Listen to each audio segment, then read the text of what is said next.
네, 윈블던과 함께 세계 4대 메이저 테니스 대회 가운데 하나인 프랑스 오픈이 지난 주말 개막했습니다. 전 유럽이 테니스 열기에 빠져 있는데요. 네, 그런데 프랑스 오픈은 다른 메이저 대회와 구별되는 특징이 있습니다. 오늘 스포츠그램은 프랑스 오픈을 집중적으로 살펴봅니다. 네, 한성윤 기자. 예전에 상식 시험에도 나왔던 것 같은데 프랑스 오픈 이 코트가 클레이 코트라고 들었어요. 네, 프랑스 오픈 하면 떠오르는 이미지는 뭐냐면 빨간색 코트 깔린 야외 코트 이렇게 볼 수가 있습니다. 네. 테니스 같은 경우에는 코트가 뭐 잔디냐 하드 코트냐 뭐 흙이냐에 따라서 경기력 자체가 완전히 달라지거든요. 네. 이 프랑스 오픈은 프랑스 오픈만의 개성을 갖고 있기 때문에 다른 4대 메이저 대회와 구별된다 이렇게 볼 수가 있습니다. 프랑스 오픈의 흙을 보면 앙투카라고 불리는 흙으로 구성되어 있거든요. 이 앙투카는 붉은색 재질인데 네. 앙투카 같은 경우에는 배수가 굉장히 잘 됩니다. 그래서 5월에 프랑스가 비가 좀 가끔 오거든요. 방수포를 덮지 않고 그대로 두어도 1시간 정도 지나면 저절로 배수가 잘 되는 정도로 뛰어난 배수 능력을 갖고 있습니다. 그리고 프랑스 오픈 대회는 4대 메이저 대회 중 유일하게 실내 코트가 없습니다. 전부 야외 코트로만 구성되어 있는 대회이기도 하고요. 또 한 가지는 프랑스의 5월은 밤 9시를 넘겨도 태양이 그대로 떠 있기 때문에 야간 조명이 굳이 필요하지 않습니다. 그래서 야간 조명을 사용하지 않는 유일한 대회가 바로 프랑스 오픈이기도 합니다.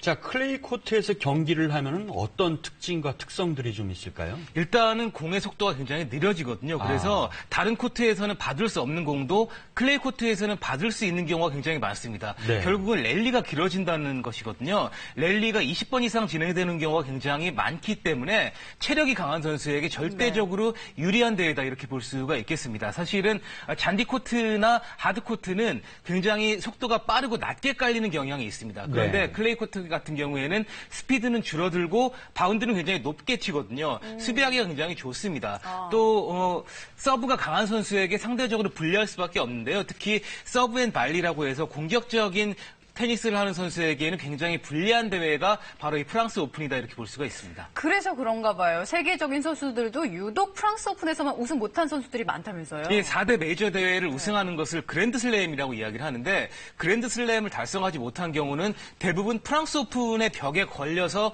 우승을 하지 못하는 경우가 대부분입니다. 뭐 호주 오픈을 우승 못해서 그랜드슬램 달성 못했다 이런 경우는 찾아보기가 어렵고요. 이 마의 프랑스 오픈 때문에 세계적인 선수들도 그랜드슬램을 달성하지 못한 선수들이 굉장히 많은데 가장 대표적인 선수가 테니스의 황제로 불렸던 피트 샘프라스입니다. 네. 샘프라스 같은 경우에는 메이저 대회를 무려 14번이나 우승을 했어요. 그런데 오로지 프랑스 오픈을 우승하지 못했기 때문에 그랜드슬램을 획득하지 못한 선수가 바로 피트 샘프라스입니다.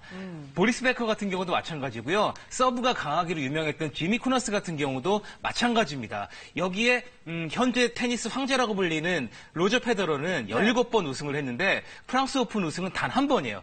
그것도 운이 굉장히 좋았던 것이 2009년도에 나달이 부상을 당했거든요. 나달 같은 경우는 프랑스 오픈의 사나이라고 불릴 정도로 9번이나 우승을 한 선수입니다. 그 틈을 타서 단 한 번 우승했기 때문에 로저 페더러는 운이 좀 좋은 경우다 이렇게 볼 수가 있겠습니다. 그렇네요. 네. 조코비치 이 선수도 굉장히 유명한 선수인데 이 선수의 성적은 어때요? 현역 최강 선수가 바로 조코비치입니다. 나달도 아니고 뭐 페더러도 아니고 단연 세계 랭킹 1위는 조코비치인데 조코비치의 유일한 약점은 바로 프랑스 오픈 우승 타이틀이 없다는 점입니다. 그래서 이번에도 프랑스 오픈 첫 우승에 도전을 하게 되는데요. 이번 프랑스 오픈 최대 관심사는 조코비치가 우승을 해서 과연 그랜드슬램을 달성할 수 있을 것인가에 달려 있습니다. 조코비치가 다이어트한 이후로 체력도 굉장히 좋아졌거든요. 그래서 최근에는 프랑스 오픈 2년 연속 결승까지 진출을 했는데 우승까지 이루진 못했습니다. 조코비치는 이 쇼맨십도 굉장히 뛰어난 선수거든요. 윈블던 우승을 한 이후에는 잔디를 뜯어먹는 그런 퍼포먼스를 보여주기도 했는데 많은 사람들이 궁금해하는 것이 그토록 원하던 프랑스 오픈 타이틀을 만약에 거머쥐게 된다면 이 재치 만점의 조코비치가 어떤 퍼포먼스를 보여줄지 이것도 관심이기 때문에 그거는 예측이 너무 가능하기 때문에 전혀 다른 퍼포먼스를 준비하고 있을지도 모릅니다. 조코비치가 과연 그랜드슬램을 달성할 수 있을지가 바로 이 프랑스 오픈에서 결정이 됩니다. 기대가 됩니다.